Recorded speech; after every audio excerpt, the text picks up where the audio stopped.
방송에서 제공하는 부동산 정보에 대해서는 방송사에서 책임지지 않습니다. 결과에 대한 책임은 투자자 개인에게 있습니다. 안녕하세요. 강민정입니다. 전국민 세법교육 프로젝트 이춘모의 세테크 재테크 시즌2 지금부터 시작합니다. 오늘도 부동산 세법 관련 전문가 모셨습니다. 해피하우징의 이춘모 대표 나와 있습니다. 안녕하세요. 안녕하세요. 반갑습니다. 네. 제가 하나 이 방송을 이름을 새로 지은 게 있는데 안방 세미나다. 또 집에 누워서 우리 강민정 아나운서가 대리 질문을 해주면 편하게 솔직한 어느 너무 디테일하지는 않지만 그래도 만족도 있는 대답을 드릴 수 있는 방송을 하려고 이런 방송을 준비했거든요. 그래서 저쪽 본강의 시간에서는 이제 칠판 강의다 보니까 제가 일방적으로 수업을 하지 않습니까? 그러다 보면 이제 이해가 안 가시는 부분들은 있는데 그런 것들을 이제 모아서 대리로 이제 질문을 해주시면 제가 답변을 해주는 이런 식으로 준비한 시간입니다. 네, 말씀드렸다시피 세테크 재테크는 이춘모 대표님의 강의 방송과 함께 진행되고 있습니다. 매주 방송되는 본 강의를 보시고요. 궁금하셨던 점들을 해결해드리는 시간이 되겠습니다. 세테크 재테크 전화 상담 번호 02-6344-7558번으로 활짝 열려 있습니다. 전화 많이 주시기 바라고요. 전문가와의 정확한 상담 통해서 여러분의 절세와 재테크 고민 해결해드리니까요. 부동산 세법 그리고 투자 관련 궁금증 무엇이든지 물어보시면 되겠습니다. 네, 오늘도 일주일간의 시청자 상담을 모아서 소개해드립니다. 세테크 재테크 시즌2 지금 출발합니다.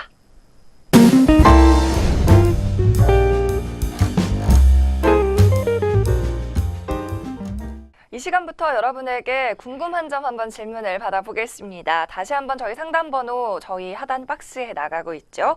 02-6344-7558번으로 이춘모 대표님께 궁금한 점 얼마든지 문의 주시기 바랍니다. 이 방송 중에도 지속적으로 전화 상담 뭐가 들어오는지 확인하고 있으니까 주저 말고 연락 주시기 바라고요. 네, 지난 일주일 동안에도 시청자 여러분의 문의가 참 많았습니다. 그중에서도 가장 많은 분들이 궁금해하셨던 질문 그리고 내용이 좋았던 질문들을 몇 가지 추려봤는데요. 바로 함께 만나보겠습니다. 네, 첫 번째 질문입니다. 저번 방송 시간에 상속세와 증여세 강의를 들었습니다. 상속세 절세 전략 중에 2차 상속도 미리미리 준비하라고 하시던데 어떤 의미인가요? 라고 하셨네요. 네, 강의를 보고 이 추가 질문을 해주셨는데요. 2차 상속을 미리 준비해두라고 대표님이 그렇게 말씀을 강의 시간에 하셨어요. 2차 상속이 뭔지 그리고 어떻게 준비해야 되는지 궁금합니다. 그래도 이 시청자분은 방송을 제대로 꾸준히 보셨나 봐요. 네. 그래서 이제 벌써 1차 상속, 2차 상속을 구별해서 질문을 할 정도시면 굉장히 이제 수준이 시청자 수준으로서 높다 이렇게 말씀드리겠습니다. 네. 1차 상속, 2차 상속 뭐 어려운 말이 아니죠. 우리가 이제 부모가 계시면 먼저 돌아가신 분이 이제 부모 중에서도 뭐 태어난 날은 틀리지만 가는 날은 다르다 그러듯이 두 부모 중에 이제 먼저 돌아가셨을 때 그 부분에 대한 상속세가 1차 상속세, 1차 상속이고 그걸 이제 뭐 배우자가 이제 아무래도 이제 배우자분들이 뭐 7, 8년, 10년도 오래 사시잖아요. 그러면 이제 배우자가 5할의 재산을 더해서 가족들하고 이제 재산 분배를 했는데 또 이제 어머니가 돌아가시게 됐을 때 이제 2차 상속 그러죠. 그래서 이제 우리가 상속세를 그러면 2번 내는 거 아니냐. 그래서 이제 또 2번을 내는 말이 맞는데요. 그렇지만 이제 우리가 단기 재상속 공제율 그래가지고 예컨대 이렇습니다. 뭐 그런 일은 없어야 되겠는데 아버님이 돌아가신 다음에 어머님이 바로 돌아가시면 상속세를 또 내야 되잖아요. 네. 그래서 뭐 1년 안에 들어가면은 그 상속받은 부분의 상속세는 안 내는 걸로 하고요. 그래서 이제 10년 동안 이제 10%씩 까져가지고요. 10년이 지나면은 이제 전체 다시 상속세를 다 낸다든가 이제 할인해 주는 제도가 있고요. 2차 상속이 이제 중요한 이유는 1차 상속 때는 배우자가 살아계시기 때문에 배우자 공제가 5억에서 30억까지 되지 않습니까?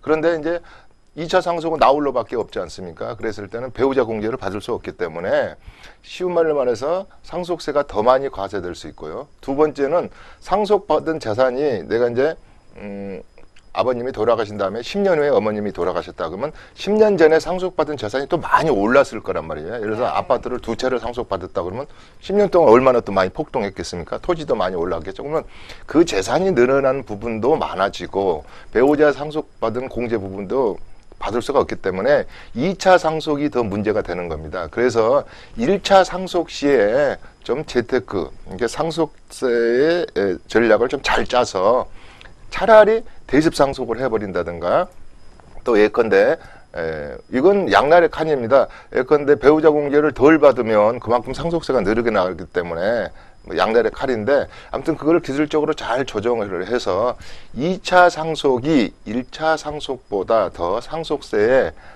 뭐랄까 상속세도 많고 더 부담이 되는 세금이 될 수 있다. 그래서 1차 상속에서 2차 상속으로 넘어가는 것까지 신경을 쓰시고 2차 상속도 미리미리 증여를 해버린다든가 여러 가지 사전 증여를 해서 전략을 짜는 게 중요하다. 그래서 1차 상속, 2차 상속이 따로 있는 게 아니고 먼저 돌아가신 분에 대한 상속세 과세 또 나머지 살아계신 배우자에 분한 상속세 과세 이렇게 나눈다고 보면 말할 수 있겠습니다. 그렇게 나눈다고. 예, 두 배우자 중에 한 명이 사망하는 걸 1차 상속이라고 한다면 나머지 한 명이 사망할 때는 2차 상속이라고 보시면 되겠습니다. 이 1차냐 2차냐 상속에 따라 상속세도 좀 달라진다는 점 알아두시고 절세 전략 짜보시면 좋겠습니다. 네, 이어서 다음 질문입니다. 상속에서 가장 중요한 것은 고인의 뜻이라고 하던데 상속의 우선순위와 더불어서 고인의 뜻, 의미는 뭔가요? 라고 보내주셨습니다. 네, 오늘 상속 관련 질문이 많은 걸 보니까 세 번째 강의 보신 분들이 좀 많은 것 같아요. 아, 그리고 이게 예. 제가 그 경험상 연말 연시가 되면 또 추석 때가 되면 가족이 모일 기회가 있잖아요. 네. 그럼 진짜 상속을 생각하는 거예요. 증여도. 그러면 이제 아마 구정이 다가오고 또 새해 1월 1일 때 가게 되면 네. 내가 증여를 좀 해달라 그래야지. 또 상속 재산에 대해서 가족끼리 다 모이잖아요. 1년에 네. 한두 번밖에 못 모이잖아요. 네. 그래서 그 추석 때 부분하고 이렇게 연말 연시에 이렇게 증여세 상속세 상담이 많더라고요. 이것도 보면은 고인의 뜻이란 건 뭐냐면 어머님 아버님이 열심히 벌어놓은 재산을 미운 자식은 좀 덜 주고 또 이쁜 자식은 더 주고 이런 개념입니다. 그러니까 내가 이제 유증이라고도 하기도 하고 그러는데 고인의 뜻이 1차입니다. 네. 그 다음에 이제 또 아유 저 녀석은 아주 그냥 나 속을 썩였으니까 안 주고 그래도 우리가 유류분에 대한 청구를 하는 그런 또 법들이 있기 때문에 어차피 자기가 법정 지분의 2분의 1은 타가지만은 고인이 1차적으로 상속의 뜻은 고인이 내가 지정하는 지정상속이 1순위고요. 그게 고인이 뜻이죠. 이 말은 다시 말하면 이 시청자분들은 부모님한테 잘 하셔라 이 말씀입니다. 네. 아무래도 부모님이 더 주시겠죠. 예. 우리부터 기업은 제도도 있고 그러니까 그렇기 때문에 고인의 뜻을 중요하시는 거고요. 두 번째가 이제 뭐냐면 협의하는 거죠. 협의해서 근데 이게 서로 협의가 안 되니까 우리가 흔히 말해서 상속 전쟁이다, 가문의 전쟁이다 하는데 협의가 잘 안 되죠. 네. 그 다음에는 이제 가서 법으로 하자 이런 거 아닙니까? 그리고 협의도 안 되면 이제 법정 상속이죠. 그러면 결론은 법으로 가는 겁니다. 오빠가 또 저기 뭡니까 동생을 상대로 여동생을 상대로 또 여동생이 또 오빠를 상대로 그러니까 이제 가문의 세금 가지고 이건 이제 상속세 증여 특히 상속세는 가문의 세금인데 가문의 전쟁이 터지는 것이죠. 그래서 두 번째 이 고인의 뜻은 우리가 재산을 형성한 고인이 절대적인 권한을 가지고 있다. 또 제가 이런 얘기도 했습니다. 천당에 가서도 컨트롤할 수 있다. 그게 뭐냐면 트러스트 신탁을 해놓고 가게 되면은 저 철없는 아들이 또 사고를 칠까봐 철들 때 뭐 철이 55세에 들 것 같다 그러면 55세에 내 재산을 반을 줘라 이렇게 네. 미리 신탁 우리가 하는 게 유언 대용 신탁이라고 그러죠. 이런 제도도 있고 그래서 일단 고인의 뜻이 가장 중요하기 때문에 효도를 잘하자 이렇게 한번 표현해 볼까요? 네. 우리가 3강에서 이 상속 문제를 다뤘던 만큼 관련된 질문이 역시나 많았던 지난 일주일이었습니다.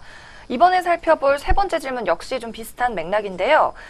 시청자님 안녕하세요 하셨고요. 상속인의 권리 유류분 제도와 관련해 상속을 받을 것인가 포기할 것인가를 고민 중입니다. 고인이 되신 아버지의 상속 재산을 정확히 확인할 수 있는 방법은 무엇인가요? 라고 여쭤보셨네요. 상속인의 권리라고도 불리는 유류분 제도에 대해서 말씀을 하셨는데요.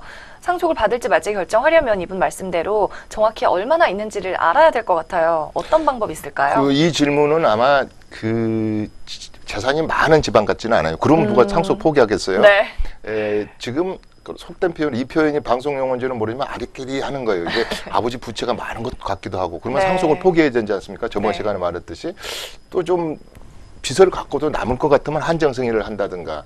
그다음에 이제 또 아까 조금 전에 질문 중에 좀 밉보였어요. 사업만 실패하고 그랬을 때 아버지가 안 남겼어요. 너는 갖지 마라. 동생 너는 다 우리 재산을 다 말아먹었으니까 동생도 줄 거야. 그랬을 때 그 오빠라는 사람이 가만히 안 있죠. 네. 무슨 소리입니까? 그때는 그때고 지금은 지금으로서 유류분은 이제 청구해서 자기 법정 지분을 가져가는데, 제가 이 말 정도에는 유류분 제도에 한 번은 번강에서 이런 얘기를 했죠. 과거에 2억 할 때 아파트를 팔아서 예를 들어서 사업을 하다가 다 망했으면 지금 아버님이 돌아갔을 때 시점에 그 아파트를 평가해 보니까 10억이다 그러면 그 장남이 그렇게 가서 썼다 그러면 장남의 특별 수익으로 봐가지고 10억으로 계산한다 그렇습니다. 그러니까 말해서 예를 들어서 자산이 20억을 남기고 갔다 그러면 벌써 10억은 이 장남이 갖다 써버린 거거든요. 네. 그렇게 된다면 받을 것도 없겠죠. 제가 말하면 더 거꾸로 청구를 합니다. 더 형이 많이 받아갔으니까 그건 현금으로 좀 뱉어내세요. 이런 제도거든요. 그래서 유류분 제도는 따져봐야 되는 거고요.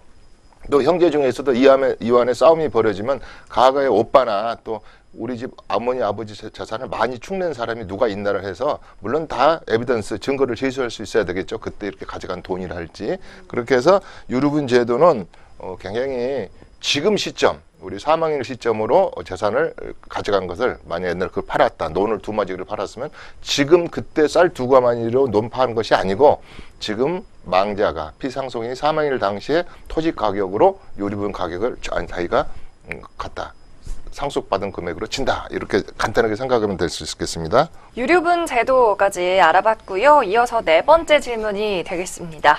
강의에 많은 도움을 받고 있는 퇴직을 앞둔 직장인입니다. 곧 퇴직금으로 조그만 상가를 하나 사서 노후 연금으로 이용하고자 하는데요. 상가 투자 시 조심해야 할 점은 뭐가 있을까요? 라고 조심스럽게 여쭤보셨습니다. 이 부동산 투자자 중에서도 좀 고수들만 도전할 수 있다는 상가 투자를 염두에 두고 계신데요.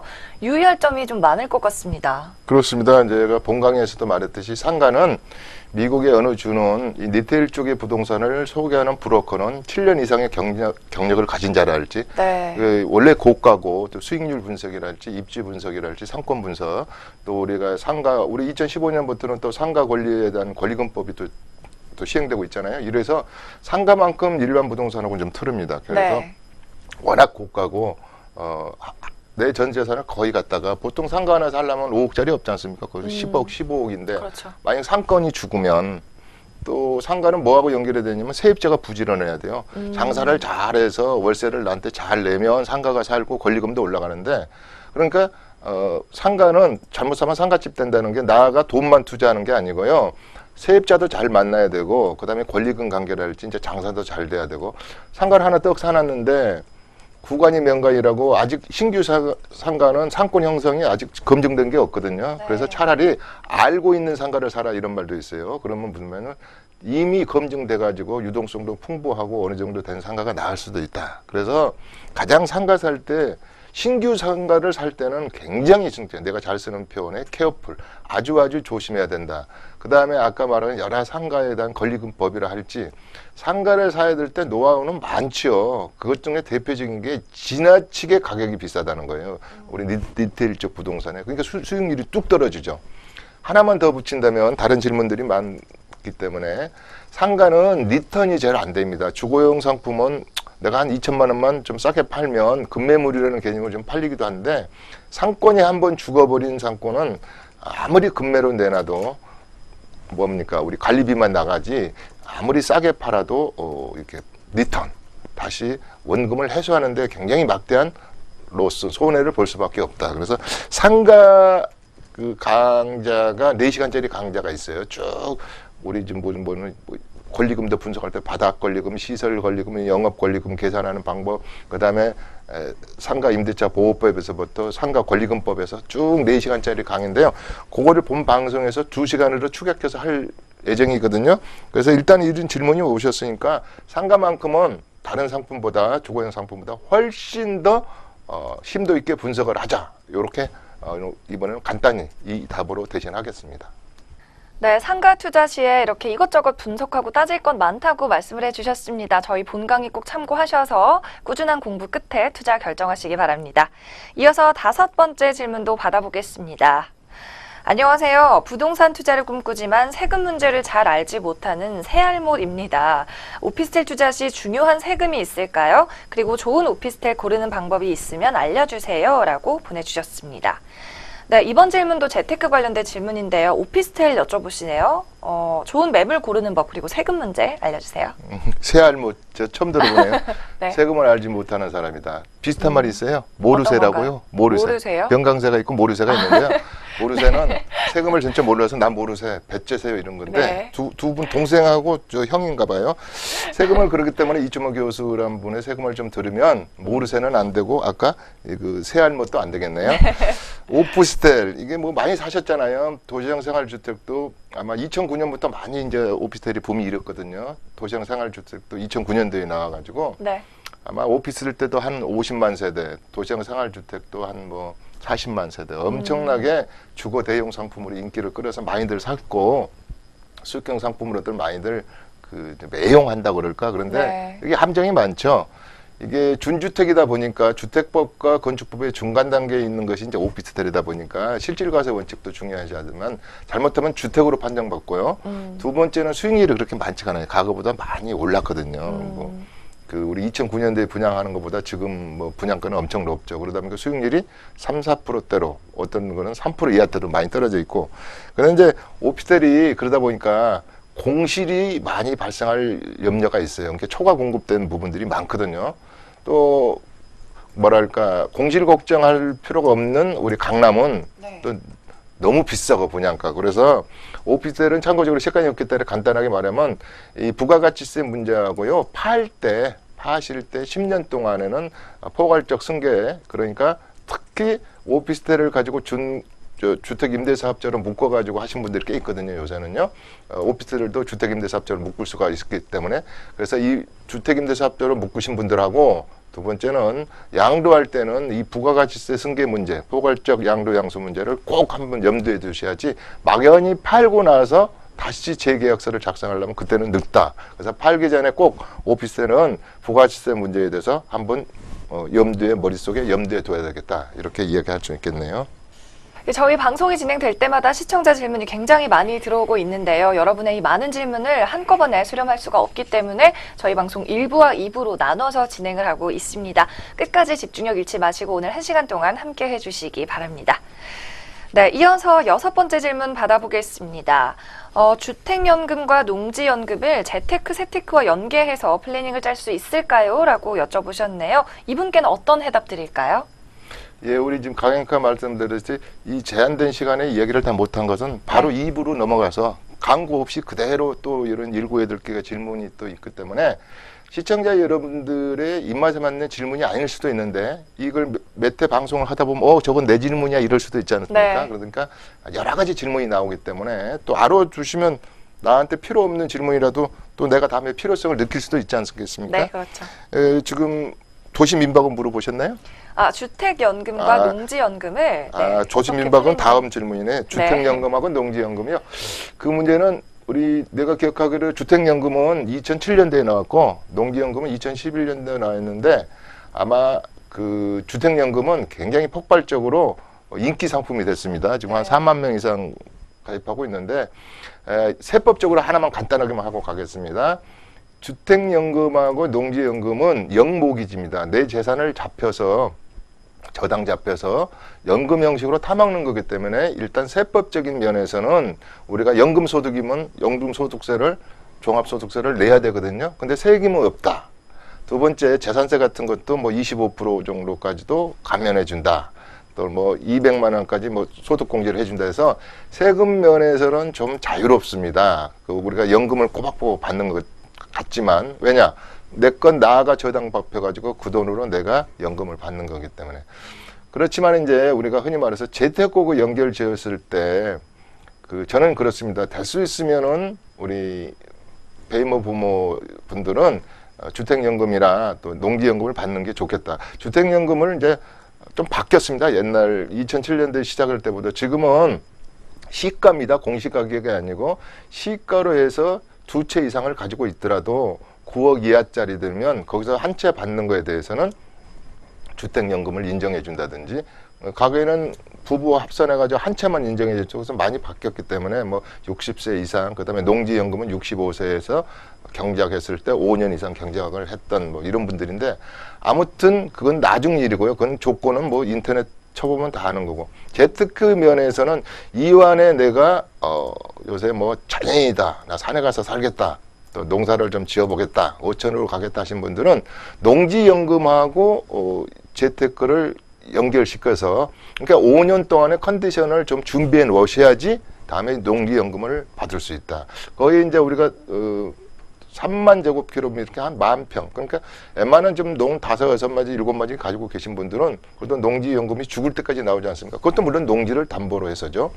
그다음에 아까 우리 주택연금도 주택을 담보로 해서 뭐 단독주택이랄지, 우리가 이번에 하나 바뀐 것이 다가구도 주인이 거주하지 않아도 뭐 주택연금을 받을 수 있고, 또 하나는 저기입니다.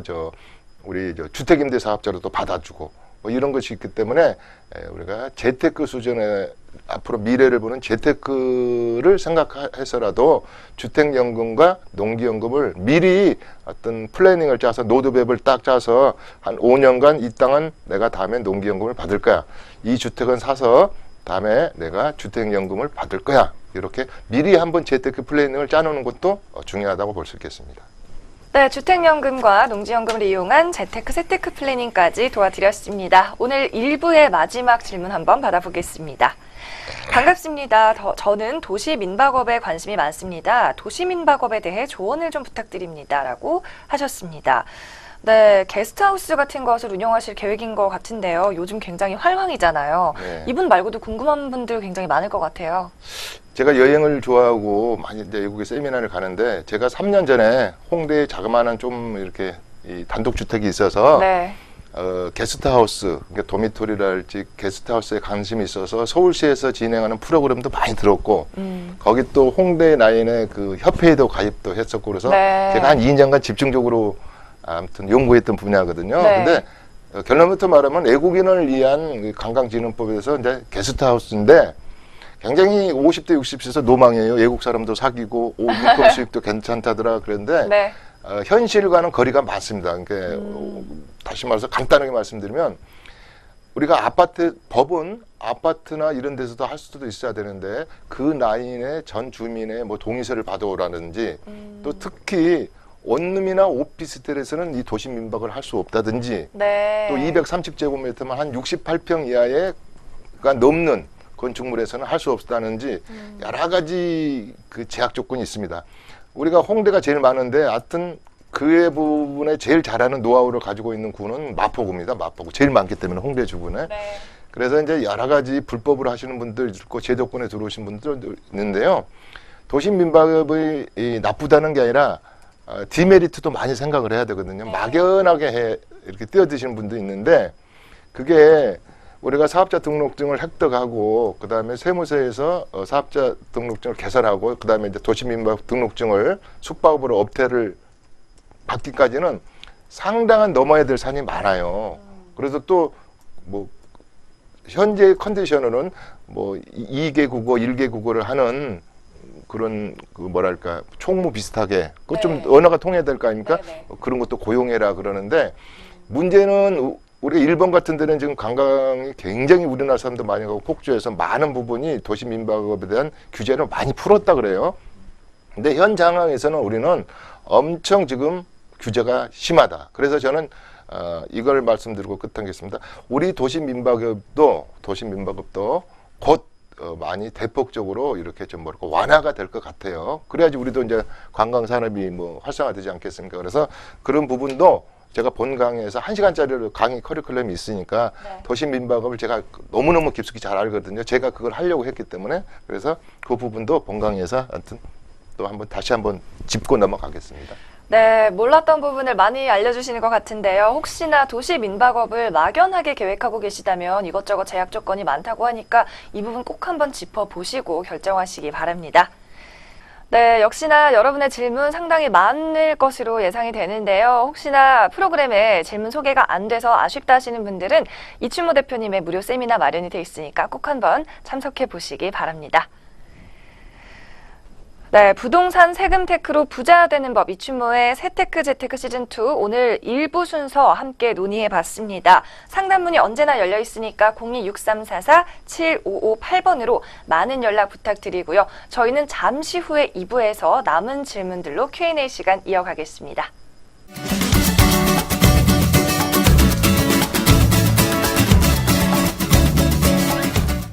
방송에서 제공하는 부동산 정보에 대해서는 방송사에서 책임지지 않습니다. 결과에 대한 책임은 투자자 개인에게 있습니다. 이춘모의 새테크 재테크 시즌2 2부 순서 이어갑니다. 새테크 재테크는 이춘모 대표님의 강의 방송과 함께 진행되고 있습니다. 매주 방송되는 이 칠판 강의 보시고 궁금하셨던 점 해결해드리는 코너니까 오늘 함께 해주시기 바랍니다. 새테크 재테크 전화 상담 번호 02-6344-7558번으로 활짝 열려 있습니다. 전문가와의 정확한 상담이 필요하신 분들, 여러분의 절세와 재테크를 동시에 도와드리고 있으니까요. 많은 상담 문의 바랍니다. 네, 2부부터는 시즌1의 강의 내용을 집중 정리하는 내용으로 좀 이뤄봤습니다. 2부도 끝까지 함께 해주시기 바랍니다. 새테크 재테크 출발합니다.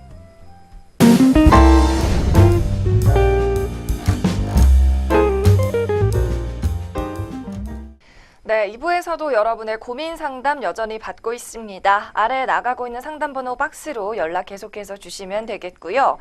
저희가 현재 시즌2를 진행하고 있는데요. 안타깝게도 시즌1을 놓치신 분들께서 이 내용이 뭐였는지 많이들 궁금해하실 것 같습니다. 그래서 오늘 준비를 했습니다. 지난 60번의 강의 내용 시즌1에서 어떻게 이루어졌는지 요점 정리하는 시간을 마련을 했고요. 이번에는 10가지 질문으로 마련이 돼 있습니다. 그중 첫 번째 질문 만나보겠습니다. 시즌1의 1강은 세상은 넓고 내 집은 없다 였습니다. 네, 아직도 집 없는 대한민국 국민이 전체의 50%라고 하는데요. 이 내 집 마련 전략 간략하게 요약해 주신다면요. 내 집 마련 참 어렵죠. 우리 정부에서 발표하기로는 주택 보급률이 104%를 넘었다. 네. 거의 또 이제 자가 소유 비율을 보면 6대4 정도 같아요. 약 한 40%에서 45%는 집이 없어요. 우리 강민정 아나운서 집 없죠? 네, 있으세요? 없습니다. 없으세요? 또 있는데 없습니다. 제가 또 그것은 이제 우리 강민정 아나운서뿐만 아니라 지금 결혼 못하는 30대 초반 또 40대 중간 정도는 집을 갖기가 힘들잖아요. 네. 그래서 영국 같은 데서는 손자 손녀에게 빨리 그 격세 상속, 그러니까 대를 뛰어넘어서 상속 증여를 많이 해줘서 그 좀 재테크도 잘 못했고 모아놓은 돈이 없는 세대들이 집을 살 수 있게끔 하자 이런 운동이 벌어지고 있는데 그건 참 좋은 것 같아요. 이제는 그 은퇴자들이랄지 우리 세대만 해도 그 당시 좀 모았으면 집값이 그렇게 뛰지 않아서 집을 한 칸 마련하기가 그런 대로 쉬웠었는데 지금도 저희 집에도 아들이 2녀석이나 있지만은 거의 집을 포기하는 것 같아요. 전세와 서울에서 얻기도 5억이고 4억인데 집을 특히 강남에 10억짜리를 어떻게 삽니까? 저는 포기하랍니다 그러거든요. 네. 그렇지만 세상은 높고 내 집은 없다. 이건 김우지웅 옛날 전 회장이 세상은 높고 할 일은 많다 그랬는데요.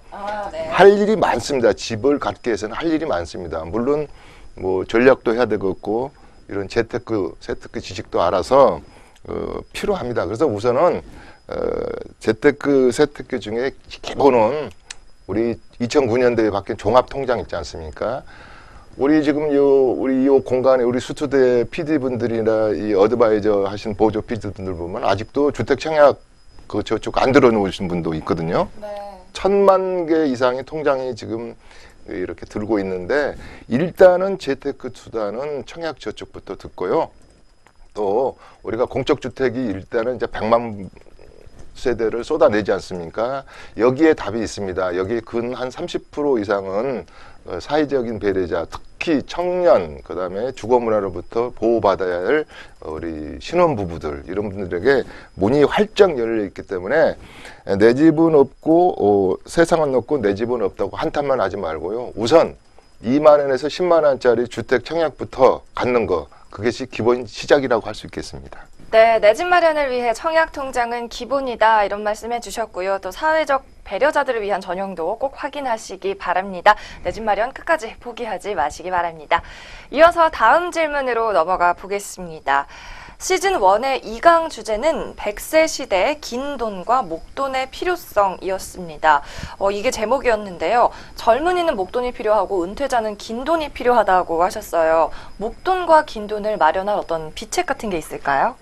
근데 뭐 좀 욕심쟁이 분들은 나는 목돈도 필요하고 네. 결혼도 해야 되고 젊은이들은 목돈이 필요하잖아요. 네. 혼수도 해야 되고 그다음에 은퇴자분들은 또 긴 돈이 필요하잖아요.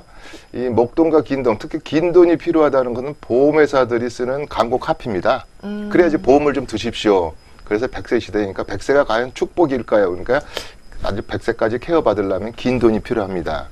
또 우리 부동산 시장에서는 그야말로 수익형 부동산 해가지고 수익형 부동산을 갖지 못하면 연금형으로 긴 돈을 마련할 길이 없다 해가지고 100세 시대에 긴 돈, 목돈도 필요하지만 긴 돈을 필요로 하는 시대거든요. 그래서 저는 이제 그 대표적인 게 우리 주택연금이고 그다음에 농지연금이고 그다음에 뭡니까 월세 소득이겠죠. 근데 이제 월세 소득은 또 한두 푼이 들어가는 게 아니지 않습니까? 그래서 이 2번 2강에 그 당시 제가 프로젝트를 이야기할 때 주택연금 정도는 보험의 기능이다. 분명히 효자 상품이 될 수 있기 때문에 주택연금용 적어도 3억짜리 우리가 3억짜리가 70세만 돼도 97만 원을 받을 수 있지 않습니까? 그래서 긴 돈 마련의 필수 조건은 주택연금용 주택을 만드는 것이다. 이랬거든요. 그래서 지금 1, 2강 앞으로 이제 10강을 우리 강민주 아나운서가 질문을 해갈 텐데요. 사실은 시즌 1에서 60강을 작년 우리 PD분들하고 60강입니다. 장장 30분짜리를 그 뜨거운 여름에 팔팔 끓는 여름에 60강을 마련했는데 그걸 많이 보신 시청자분들도 많으시는데 네. 60강이 너무 분량이 많다 보니까 제가 이걸 축약을 시켰어요. 또 다시 보기를 얼마든지 제 이름을 네이버에나 다음에 들어가면 다 나와 있는데 그것도 바쁘신 분들을 위해서 이제 편안하게 이게 지금 안방 세미나의 안방 질문이잖아요. 그래서 10개를 이제 축약시켜서 오늘은 이제 2부 순서하고 또 다음에 1부 순서를 연결해서 약 1시간 동안에 이 10개 정도의 문답풀이만 또 제 설명을 들으시면 지난 여름에 못 들었던 60 강의를 축약해서 그냥 뭐라 할까요? 그냥 공짜로 편하게 짧은 시간 동안에 어떤 많은 지식을 좀 습득할 수 있을 것 같아요. 그래서 요 지금 오늘 진행하는 2부 시간이고 다음 시간에 진행되는 1부 시간을 꼭 시청하시면 그 뜨거운 여름에 60강의 그 기나긴 강의를 안 들으셔도 대강 어떤 흐름으로 진행됐다 하는 것을 느끼실 수 있을 겁니다. 긴 돈과 목돈에 대해서 질문을 드려봤는데요. 이 100세 시대를 맞아서 필요한 긴 돈은 주택연금이라는 제도를 참고를 하자. 그리고 젊은이에게 필요한 목돈은 우리 시즌 1 강의 다시 보기를 꼭 참고하시기 바랍니다. 이어서 다음 질문 드려보겠습니다. 시즌 1의 3강 내용은 우리 집안 부동산 세판짜기였습니다. 네, 집집마다 참 고민이 많으실 것 같은데요. 요즘 트렌드에 맞게 부동산도 세판을 짜야 될 것 같습니다. 어떻게 하면 되나요?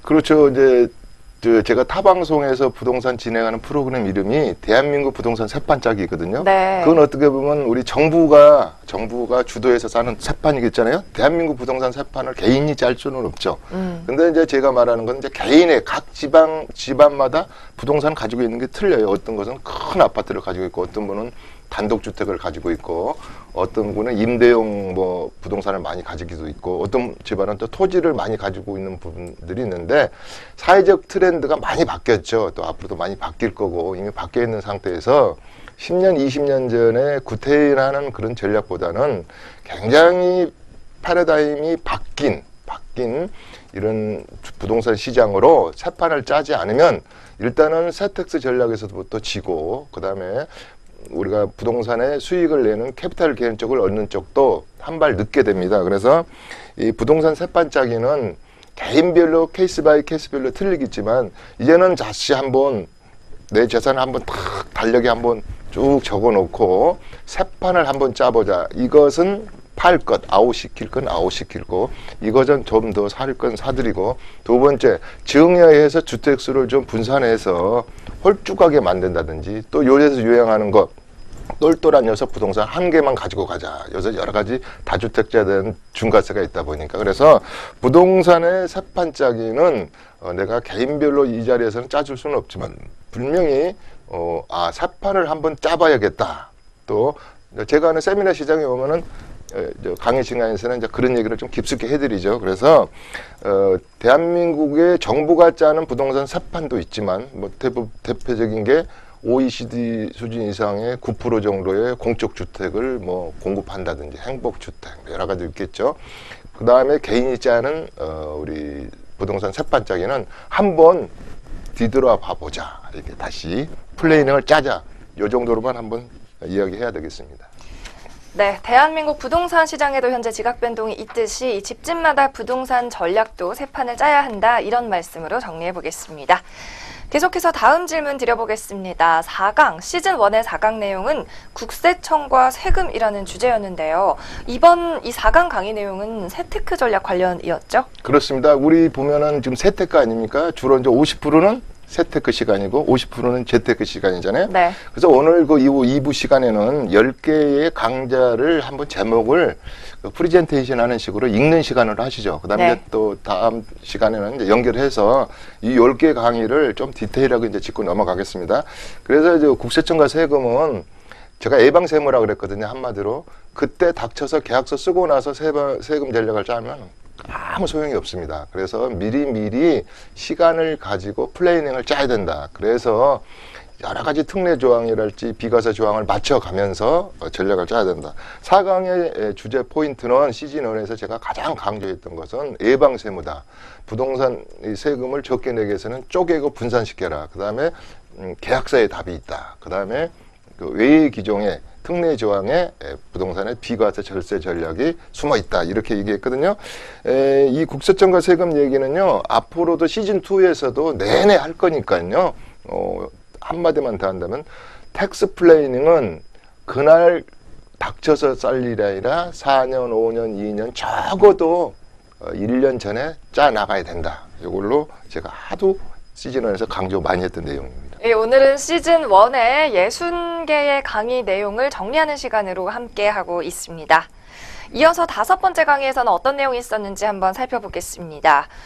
재테크와 재테크라고 주셨는데요.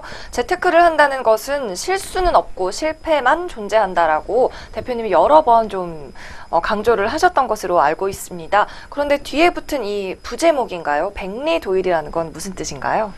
제가 이제 그 재테크는 원래 일본 사람들이 쓰는 말인데 조론, 재테크 뭐. 근데 이제 이 재테크를 잘못하면 이제 실수란 건 없고 실패를 하게 되면 재테크가 된다. 네. 재산이 이제 재가 된다는 뜻이겠죠. 네. 재테크가 되는데 많이 재산을 넓히려다가 우리가 흔히 말해서 요새 말하는 그 비트코인이랄지 가상 암호화폐도 요새 보니까 뭐 너무 출렁거리던데 주식도 그렇고 부동산도 잘못 사고 잘못 선택하면 제가 에버스 셀렉션 그러거든요. 그러면 정말 집안이 콩가루가 된다 이런 뜻이었고요. 그러면 제대로 된 재테크를 하기 위해서는 첫 단추부터 잘 떼야 된다. 이 백리도일은 이제 중국의 속담 비슷한 건데요. 백리를 가다가 이렇게 뒤를 딱 돌아봤는데 우리 강민정 아나운서처럼 이렇게 미인을 보는 것은 네. 100리 정도 가야지 한 명을 볼까 말까 이런 뜻이거든요. 그럼 이 뜻은 부동산 상품이 많이 나와 있어요. 지금 우리나라에 뭐 방송만 틀면 신문만 보면 다 부동산 상품이죠. 다 사고 네. 싶잖아요. 그런데 사실은 그 중에서 아까 말한 대로 100개 중에서 1개가 여러분들을 노후를 책임질 것이고 부동산을 실패로 이끌지 않고 이기는 부동산 쪽으로 이길 것이다. 그러면 이 말은 뭐냐면 신중하게 케이풀하게 골라서 다 사고 싶어요. 이렇게 방송을 보고 신문을 보고 로컬 부동산에 가서 구원하는 상품을 다 사고 싶은데 제가 말하는 것은 백리천리를 가더라도 도일 한 가지 미인 상품 내 인생을 책임져주는 상품은 그렇게 많지가 않다. 이런 얘기를 많이 해가지고 5강은 또 광고하기라 그래가지고요. 제가 2시간짜리를 해드리는 게 있어요. 광고 보는 법. 제가 세미나장에서요. 한 달치 신문 광고를 이만큼 모아와서 그것만 강의하는 시간도 있거든요. 그래서 좀 케어풀하자. 그 다음에 수없이 많은 상품이 있지만 그렇게 여러분들을 행복을 가져다 주는 상품은 많지 않다. 이게 이제 조심해라는 뜻이겠죠. 재테크의 재자가 잘못하면 재앙의 재자가 될 수도 있다는 점 꼭 기억하시고 신중한 접근하셔야 될 것 같습니다. 이 매주 재테크 진행하면 시청자 질문이 참 많이 쌓이게 되는데요. 여러분의 질문 한꺼번에 수렴할 수가 없기 때문에 저희 방송은 1부와 2부로 나눠서 진행되고 있습니다. 끝까지 집중력 잃지 마시고요. 남은 시간 함께해 주시기 바랍니다. 이어서 6번째 강의도 보겠습니다. 서울 탈출 지방시대라는 제목으로 강의를 하셨는데요. 요즘 실제로 서울의 인구가 줄고 있다고 하잖아요. 서울을 탈출하는 현상이 정말 나타나고 있는 건지 궁금합니다. 그렇죠.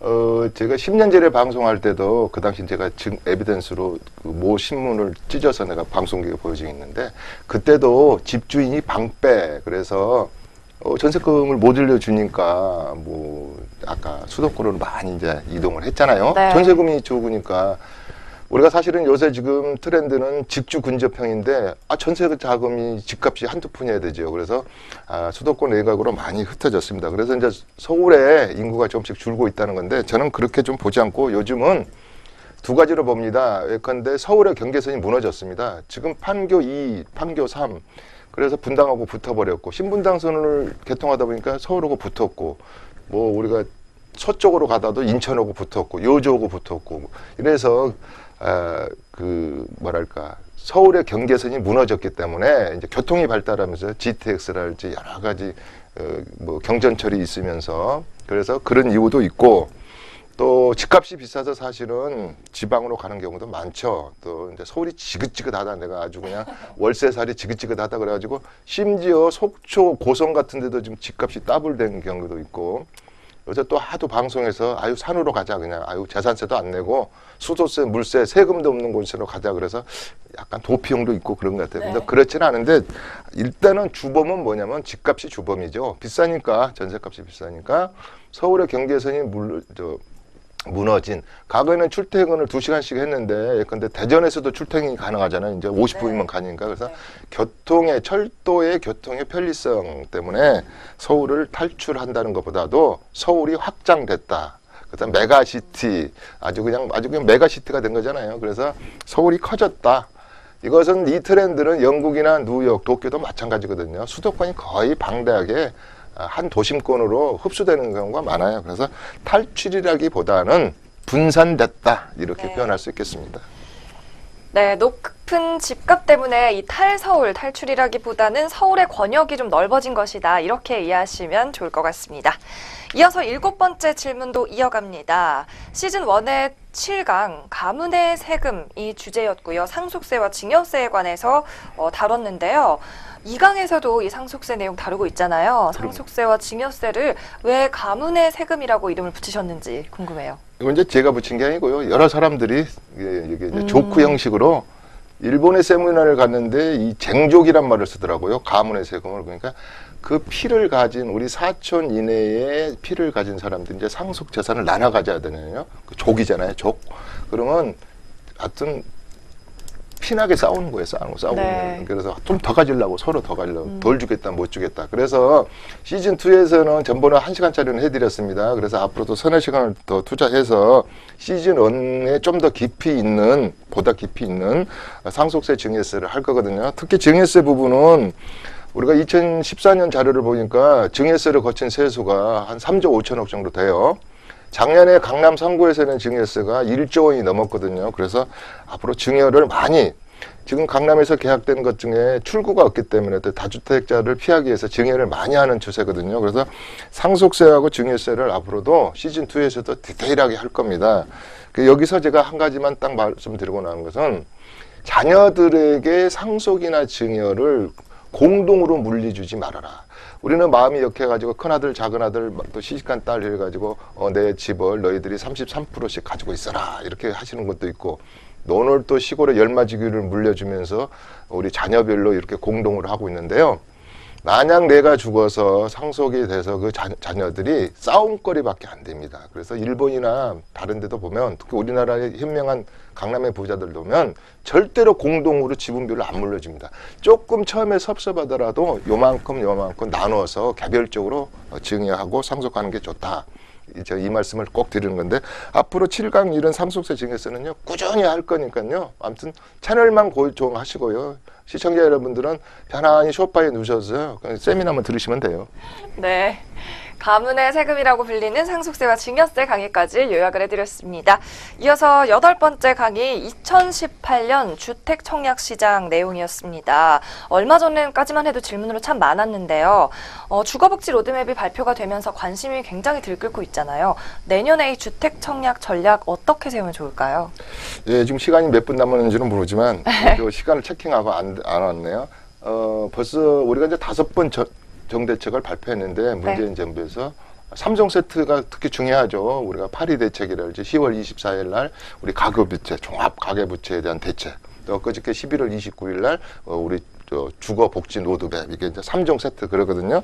그 중에서도 내년에 우리가 흔히 말하는 공적 주택에 공급되는 부분에 대한 청약 전략이랄지 또 우리 무주택자들이 84점 가점제 하에서 투기 조정 대상 구역 내에서 어려운 난관을 뚫고 그래도 뭐랄까 현 시세보다는 싼 주택을 공급받는 데는요 주택 청약 시장을 연구 안 하면 안 됩니다. 임대 시장하고. 그래서 이 시간을 제가 약속드린 게 전번에 2시간짜리로 이걸 디테일하게 해드리겠다. 특히 제가 세미나장에서는 이 부분을 과거에는 안 했는데요. 너무 모르시는 거예요. 어디를 넣어야 될지, 내가 어떤 대상자인지, 내가 특별분양 대상자인지, 내가 신혼부부 7년째, 5년째인데 어떻게 해야 되는지를 너무 모르시는 거예요. 생각보다 그냥 달랑 청약 하나만 들어놓고 있는 거예요. 조금 전에 우리 이제 PD분도 내가 지금 얼마 들어놨나 당장 엄마한테 전화해가지고 통장 있느냐. 지금 이 방송이 끝나면 아마 김포 같은 데 지금 뜨거운데요. 여러 가지 지금 과천, 북일에 엄청나게 있는데 요 청약 전략 분석, 심도 있게 분석해야 됩니다. 이게 기술에 가까울 정도로 아주 전략 전술을 짜야 된다. 이렇게 하겠습니다. 네, 8번째 강의까지 요약해 봤습니다. 현재 약 한 4분가량 시간이 남은 것 같은데요. 9번째 강의 양도소득세의 비밀에 관해서 다뤘었습니다. 네. 소득이 있는 곳에 세금이 있다고 하죠. 여러 이 세금 중에 양도소득세의 경우 절세는 어떻게 하는 거예요? 예, 이제 제가 이 방송이 끝나면 칠판 강의의 다음 주제가 양도소득세 절세의 비밀이거든요. 가장 어렵고 복잡 다단하고 그 개인별로 전부 다 그 풀이 과정이 틀리는데요. 네. 아까 초반에 말씀드렸듯이 양도소득세를 적게 내는 방법은 딱 한 개입니다. 자, 미리 계산하는 거예요. 우리는 팔아놓고 아이고 세금 내가 이거 한 1억 남았는데 그렇게 생각하는 거예요. 세금을 국세청에 50% 내야 될 건 생각 안 하고. 그래서 제가 하는 얘기는 세금 살 때부터 세금 전략을 짜야 됩니다. 그게 제가 거꾸로 내가 얼마를 지금 팔아놓고 계산할 건이 아니라 사기 전부터 해라. 그러니까 다시 어떤 뜻이냐. 내가 컨디션을 지켜나가는 것이, 조건을 지켜나가는 것이 국세청에서는 비과세하고 어떤 사람은 10%만 내라. 우리 증여세를 볼 때 어떤 사람은 6% 구간이다. 15% 구간이다. 24% 구간이다. 거기에서부터 또 우리가 장기보유 특별공제랄지 이런 것도. 그래서 양도소득세를 적게 내는 비결은 간단하다.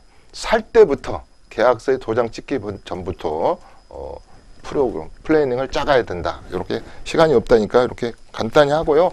본 칠판 강에서 아직은 이건 자세히 할 겁니다. 제가. 양도소득세 절세 비법까지 알아봤습니다. 오늘의 마지막 요점 정리 내용은 무엇이든 물어보세요입니다. 오늘 많은 내용 정리해드렸지만 여전히 많은 궁금증 남아있으실 것 같은데요. 개인적인 분석이 필요하다면 무료 세미나 이용이 가능하죠. 대표님께서 어떤 내용인지 간략히 알려주시죠. 이제 지금 저희 그 MBN에 제가 인연을 맺어서 지금 1년 가까이 됐는데 첫째는 그 칠판 강의, 생생한 아주 실무적인 칠판 강의 하나 하고요. 지금 두 번째는 우리 강민정 아나운서가 이렇게 문답으로 이게 대신 여러분들이 세금으로 말하면 대납해 주는 거예요. 대신 물어주는 코너가 하나 있고요. 이건 부족합니다. 또 그 전화 상담도 부족해요. 제한된 시간에 전화가 많이 오면 저부터도 이거 돈도 안 생기는데 무료인데 저도 허술하게 합니다. 세 번째는 이건 조크입니다, 시청자 여러분. 제가 이제 그렇게 많이 응대를 할 수 없다는 뜻으로 양해를 구하는 겁니다. 솔직한 게 좋잖아요. 그다음에 세 번째가 이제 세미나장인데요. 세미나장을 다 와서 들으라는 게 아니라 필요하신 분들이 있어요. 이제 정말로 세금이 5억, 4억 나왔는데 이걸 절세 방법이 없는지 또 단독주택을 어떻게 처리해야 하는지 또 뭘 사야지 오릅니까? 아까 청약도 어디를 넣어야지 지금 좋은데 당첨이 되는 게 이런 실무적인 거 있거든요. 네. 그런 것은 세미나장은 이제 2시간씩 강의를 하니까 네. 이 방송국에서 하지 못한 얘기도 하고 좀 뭐랄까 여유롭다고 할까요? 그렇게 생각하시면 되겠습니다. 네, 이춘모 대표님의 세미나 강의 내용까지 잘 들었습니다. 이춘모의 세테크 재테크 시즌2 오늘 순서는 여기까지입니다. 저희는 다음 시간에 뵙겠습니다. 고맙습니다.